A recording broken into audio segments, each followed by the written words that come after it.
Thanks, Aaron. Just hours before the game, the field is quiet and the stands are empty. Junior catcher Cheyann Tucker admires the silence as she mentally prepares for tonight's game.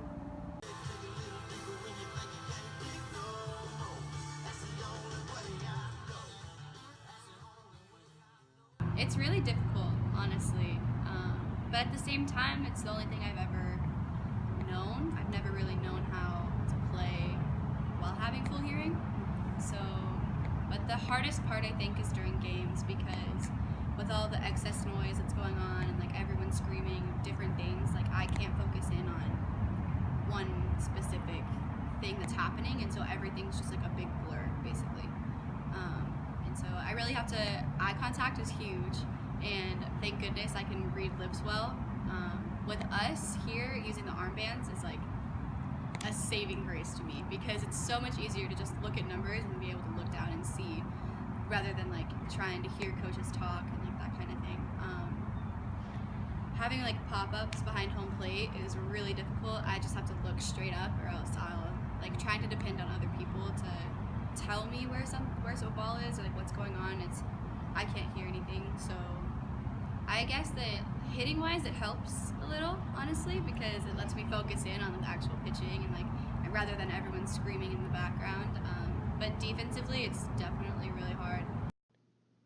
Tucker is finishing up her junior season here at CBU and looks forward to her senior year. Playing softball is all she's known, and hearing or not, nothing is going to stop her. Head coach Bill Baber says she's a huge asset to the team and makes the needed adjustment so that she is not set apart from other players because of her hearing, but because of her talent alone.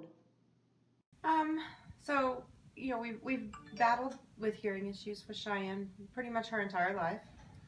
And there have been ups and downs. There have been times where I didn't really understand, because if you don't have a hearing loss issue, you don't really understand what those who have it are going through. Because she was young, I was a young mom, sometimes I didn't get it. I remember one time after one of her surgeries, it was a few weeks after surgery, she had healed well. We had some really big hopes that things were going to get much better. We were sitting out on the front deck and she says, "Mom, what's that noise?" At this point, she's maybe 4 or 5 years old. And I said, "What noise? I don't hear anything." She says, "That noise, can't you hear that? What is that?" And I'm looking around, I'm thinking, all I hear is the birds. After sitting there for a minute, going back and forth with her, I realized it was the first time she had ever heard the birds.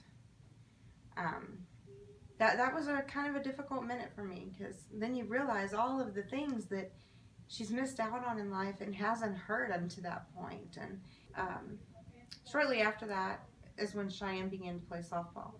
And, you know, we didn't really think about the whole aspect of her ever advancing and being a club ball player or playing in college at that point. It was just a fun thing to do, and we didn't really think about the fact that her hearing loss could impact that.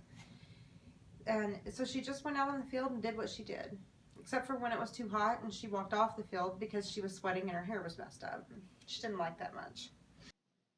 17 surgeries later, Cheyann has regained full hearing in her right ear.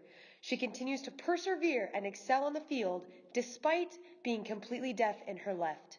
With hopes of competing in the Division II West Regionals, there is no doubt she is a key factor in helping her team get there.